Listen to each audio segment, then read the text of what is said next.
اپنے بچپن سے کیا سنا؟ علماء کی بارگاہ میں سبق سناتے ہوئے غلطی کروں تو میری اصلاح کریں گے، احسان کریں گے مجھ پہ۔ صبر کا مطلب کیا؟ اب تک بچپن سے ہی سنا، ابا مر گئے نہ رونا صبر کرو، بیٹا مر گیا نہ رونا صبر کرو۔ یعنی لوگوں کے ذہن میں سوچ بن گئی نہ رونا صبر ہے اور رونا صبر کے خلاف ہے۔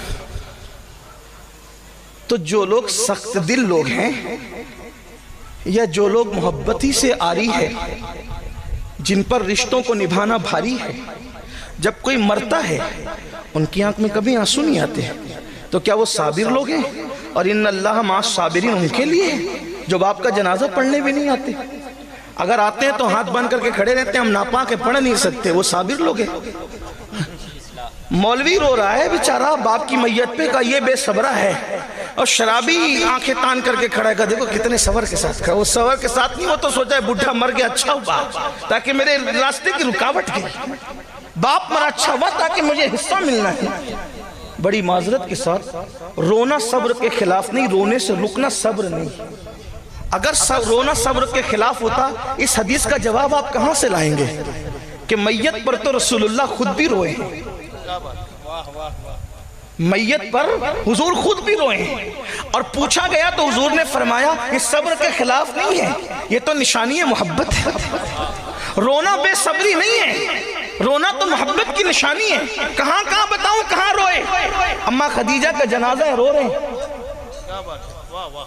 حضرت ابراہیم کو دفن کرنے رو رہے ہیں۔ حضرت ابراہیم کے موقع پر تو لوگوں نے پوچھ لیا یہ ابراہیم ابن محمد حضور علیہ السلام کے سب سے کم سن صاحبزادے، آخری صاحبزادے جو حضرت ماریہ قبطیہ سے پیدا ہوئے، ان کا وصال ہوا تو حضور دفن کرتے ہوئے رو رہے، خاموش آنسو جاری۔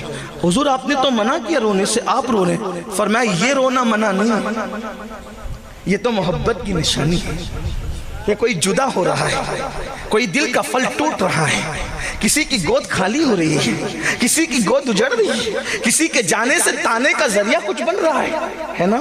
تو یہ رونا صبر کے خلاف نہیں، محبت کی نشانی۔ حضور روئے، ماں خدیجہ کے جنازے پر روئے، حضرت ابراہیم کے وصال پر روئے، اسی طریقے سے حضرت حمزہ کے جنازے پر روئے، اسی طریقے سے حضرت اسود کے جنازے پر روئے، حضرت شہدائے احد کے جنازے پر روئے۔ حضور علیہ السلام آنکھوں سے آنسو جاری ہے، حتیٰ کہ بعد وصال بھی حضور امام حسین کی شہادت پر روئے، اٹھا کر کے سیاہ کو دیکھیں، دن بھر خون جمع کر رہے ہیں، آنکھ سے آنسو جاری ہے۔ حضرت ابن عباس نے جو خواب دیکھا، تو اب تک ہم نے سمجھا کہ رونا صبر کے خلاف ہے، نہ رونا یہ صبر ہے۔ نہ، ہم صبر کے مفہوم کو شاید ہم نے کہیں نہ کہیں چینج کیا۔ رونے نہ رونے کا تعلق صبر سے نہیں ہے، صبر کا مطلب ہوتا ہے رکنے یا روکنے کے۔ صبر کہتے ہیں رکنے یا روکنے کے۔ تو صبر کا جو اصل مفہوم ہے وہ ہے اس سے رکنا جس سے اللہ نے روک دیا۔ اب صبر کیا ہوا؟ اس سے رکنا جس سے اللہ نے، اب میت پہ کیا کہتے ہیں؟ صبر کر، مطلب رونے سے نہیں روکا جا رہا ہے۔ میت کے موقع پر لوگ روتے روتے اس کی خوبیاں بنا کر کے بیان کر کر کے نوحہ کرتے ہیں، تو اللہ نے فرمایا مجھے غم کے موقع پر سب سے زیادہ جو آواز بری لگتی ہے وہ نوحے اور ماتم کی آواز ہے، اور خوشی کے موقع پہ ڈھول اور تالی کی آواز مجھے بری لگتی ہے۔ تو اللہ رب العزت کے نیک بندوں نے کہا صبر کرو، مطلب نوحہ مت کرنا، کیونکہ نوحے سے اللہ نے منع کیا ہے، ماتم مت کرنا، ماتم سے اللہ نے منع کیا ہے۔ اب کیا مطلب ہوا؟ صبر کا مطلب یہ کہ جس چیز سے اللہ نے تجھے روک دیا ہے اس سے رک جانے کا نام صبر ہے۔ اب قرآن کہہ رہا ہے استعینوا بالصبر، صبر اور مدد، صبر اور نماز سے اللہ کی مدد طلب کرو، یعنی جن جن گناہوں سے اللہ نے تمہیں روک دیا ہے تم اس سے رک جاؤ، اور رکنے کے بعد نماز ادا کرو۔ آج بھی آسمان سے مدد اترتی ہوئی اپنی نگاہوں سے دیکھ لو۔ سبحان اللہ، سبحان اللہ۔ مدد کیوں نہیں آتی؟ اب مدد کیوں نہیں؟ کہ ہم رک نہیں رہے ان کاموں سے جن کاموں سے اللہ نے روکا ہے۔ ہم ہر وہ کام اللہ نے روکا. واللہ کوئی بلڈوزر میں اتنی نوک نہیں کہ تیرے گھر کی دیوار کو چھو سکے. بس تو نے ایک کام کرنا ہے کہ اللہ نے جو حرام کیا ہے تو اس سے رک کر کے دیکھ, اور پھر خدا کے گھر کو سجدے سے آباد کر کے دیکھ. تیرا گھر اجاڑنے والے خود تیرا گھر بنانے پر مجبور ہو جائیں گے. ہائے آیا فتنہ تاتار کے افسانے سے آسمان مل گئے کعبے کو صنم کھانے. نعرہ تکبیر, نعرہ رسالت, مذہب اسلام. سبحان اللہ, سبحان اللہ, واہ واہ واہ. کسی حکومت کی تلوار میں اتنی طاقت نہیں کہ تیری گردن کا, بس تو حرام سے رک جا. لیکن مسلمان تو جب تک زنا کے اڈے آباد کرتا رہے گا, جب تک تو حرام کھاتا رہے گا, جب تک تو عورتوں پر پاپ کی نظر ڈالتا رہے گا, جب تک تو ناپاک گھومتا رہے گا, جب تک تو کھڑے ہو کر پیشاب کرتا رہے گا, جب تک تو ان علماء ربانیین نائب رسول سے بغض اور حسد کرتا رہے گا, اللہ اکبر, جب تک تو اپنے ماں باپ کو بے حرمتی کی نظر سے دیکھے گا, ان کو چلائے گا, ان پر چیخے گا, ان کی بے ادبی کرے گا, ان کی بے حرمتی کرے گا.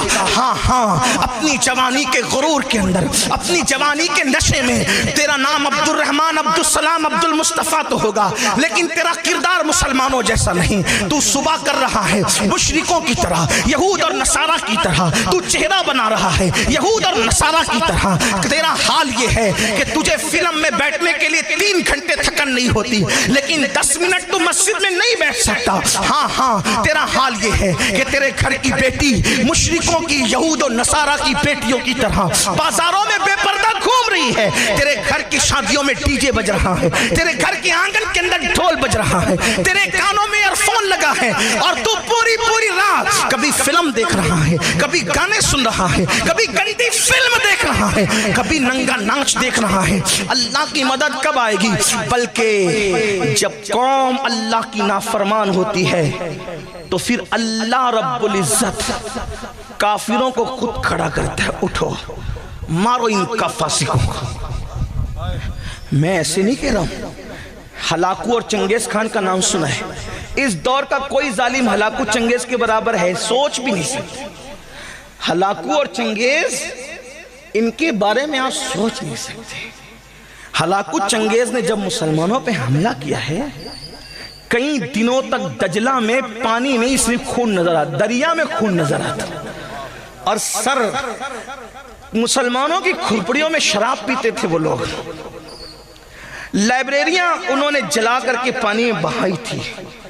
مسلمانوں کی بیٹیوں کے ساتھ وہ ظلم کیا ہے کہ کبھی وقت ہو, یہی عنوان ہو تو اس پر تفصیلی گفتگو, لیکن میرا عنوان وہ نہیں. اتنا ظلم کیا. ایک بزرگ, ایک ولی کہتے ہیں کہ جب ان کی فوج چلتی تھی تو ایسا لگتا ہے فوج نہیں چل رہی ہے, جیسے سیلاب آ رہا ہے, سروں کا ایک سیلاب ہے. اس ولی نے سوچا کہ میں مقابلہ کروں گا ان کا. تو جب وہ مقابلے کے لیے گئے تو دیکھا کہ نہیں, میں مقابلہ نہیں کر سکتا. آپ ولی ہو کے نہیں کر سکتے؟ کہ ان کے سروں پر ولیوں کی روحیں ہیں. کن کے سروں پر؟ ان کافروں کے, چنگیز اور ہلاکو کی فوج کے سروں پر ولیوں کی روحیں, ولیوں کی روحیں. اور وہ روحیں تڑپ تڑپ ان کو کہتی ہے, اے کافروں, ان فاسق فاجروں کو قتل کرو. کیونکہ یہ مسلمان نہ رہے, فاسق فاجر ہو گئے, شراب پی کر فاسق ہو گئے, زنا کر کے فاسق.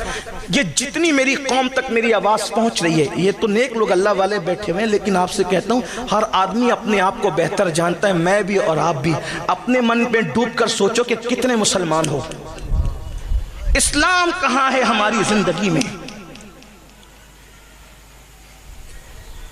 تجارت سے لے کر نماز تک کون سے ہم مسلمان ہیں؟ ہمارے اندر اسلام کتنا ہے؟ ایک یہودی عیسائی جھوٹی قسم کھانے میں, حضرت اگر یہودی کو کہہ دو موسیٰ کی قسم کھائیں, یا وہ عیسائی سے کہہ دو عیسیٰ کی قسم کھائیں, وہ نہ کھائیں گے. اور تم 10 روپے کی سبزی اور 200 روپے کی چپل بیچنے کے لیے اللہ کی جھوٹی قسم کھاتے ہو. کتنے مسلمان ہو؟ ہنسنے کی بات نہیں. ہاں, یہودی اپنا مذہب کسی لڑکی کی بنیاد پہ چھوڑنے کو تیار نہیں. عیسائی اپنا مذہب کسی لڑکے کو دیکھ کر چھوڑنے کو تیار نہیں، اور یہ مسلمانوں کا حال ہو گیا کہ اگر کوئی لڑکی خوبصورت نظر آئے تو اپنا مذہب بھی اس کے قدموں میں رکھتے۔ تو کیا ہلاکو چنگیز خان سے زیادہ ظالموں کا تمہیں انتظار ہے؟ اور ان لڑکیوں کا حال یہ ہو گیا جو کنیزان فاطمہ کہلاتی ہے، اگر کوئی خوبصورت اور مالدار نظر آ گیا تو اس کے قدموں میں مذہب رکھ دیا۔ یاد رکھنا، مذہب کا کھلواڑ کرنے والوں کو زیادہ دن تک خوشی دیکھنا نصیب نہیں ہوتی۔ اگر کوئی بیٹی کسی خوبصورت اور مالدار کے چرنوں میں مذہب کی قربانی اور بلی دے رہی ہے تو ایک دن اس پر وہ آئے گا کہ وہ چھوڑ کر کے بھاگے گا، اور پھر مذہب اسلام بھی اس کو پناہ نہیں دے گا، اور وہ در در بھیک مانگنے پہ مجبور ہو جائے گی، عبرت کی موت مرنے پہ مجبور ہو جائے گی۔ اور ایسا ہی ان لڑکوں کا حال ہے جو حسن پر، جو دولت پر، جو طاقت پر، ان کے قدموں میں آج اپنا مذہب قربان کرنے۔ نادان، ایمان اور اسلام اس دولت کا نام ہے۔ اگر علی اکبر جیسا بیٹا لٹا کر کے اس کو بچا لیا جائے تو بھی سستا ہے، اس لیے کہ اسلام کے برابر کوئی چیز ہو ہی نہیں سکتی۔ یہ ہم نے کربلا سے سیکھا ہے، یہ ہم نے کربلا سے سیکھا۔ 6 مہینے کا معصوم لٹا کر اگر دین بچا لیا جائے تو بھی سستا، اس کی قیمت نہیں ہے، اس کو دین کہتے۔ تم لڑکے اور لڑکیوں کے قدموں پہ دین قربان کر رہے ہو، تو یہ ان ظالموں جیسا تو ہم سوچ بھی نہیں سکتے۔ مگر وہ ظالم آئے کیوں تھے؟ بہت لمبی نہیں کروں گا، ٹائم تو پہلے ہی زیادہ ہوا، تھوڑی دیر غور کرنا، شارٹ کروں گا۔ حالانکہ مجھے بہت سے عنوانات دیے گئے لیکن اب عنوانات کو چھڑنے کا ٹائم بھی نہیں۔ اللہ کرے کسی کے دل میں بات اترے۔ یاد رکھنا، تو آخر ہلاکو چنگیز خان جیسے ظالم مسلمانوں پہ کیوں مسلط کیے گئے؟ اور ولیوں کی روحیں کہہ رہی تھی اے کافروں، ان فاسقوں کو مار ڈالو، قتل کرو۔ اس لیے کہ اس دور کا مسلمان بھی بہت دولت مند تھا۔ خلافت عباسیوں کی خلافت تھی اور دولت دی تھی، خدا نے بہت مال دیا تھا۔ پوری دنیا میں اسلام کا غلغلہ تھا، کئی بر اعظموں پر اسلام کی حکومت تھی۔ مسلمانوں کا حال یہ تھا کہ دوسرے ممالک کے بیت المال میں اور شاہی خزانے میں جتنی دولت نہیں ہوتی تھی اتنا بغداد کے ایک ایک مسلمان کے پاس دولت ہوتی۔ اتنی دولت خدا نے دی تھی، لیکن دولت پا کر وہ ایسے ہی بگڑے تھے جیسے میرے ہندوستان کا تاجر بگڑا ہے، جیسے میرے ملک کے لوگ آوارہ ہوئے ہیں، ویسے ہی دولت پائی، دولت دینے والے خدا کو بھولا، کافروں جیسی شکل بنائی، یہود و نصارہ جیسا کلچر بنایا، زندگی انہی کی طرح۔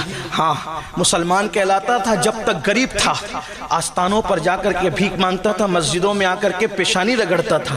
جب سے دولت ملی ہے دوسروں کے ساتھ اٹھنا بیٹھنا شروع کیا، اب چربی چڑھی ہے تو اسلام کا مذاق اڑا کے کہتا ہے یار یہ حلالہ کا تصور میرے سمجھ میں نہیں آتا، ذرا مولویوں کو سوچنا چاہیے۔ اور تو سوچے گا جس قانون کو میرے اللہ نے عطا کیا اس کے بارے میں تو سوچے گا، تیری اتنی اوقات ہے۔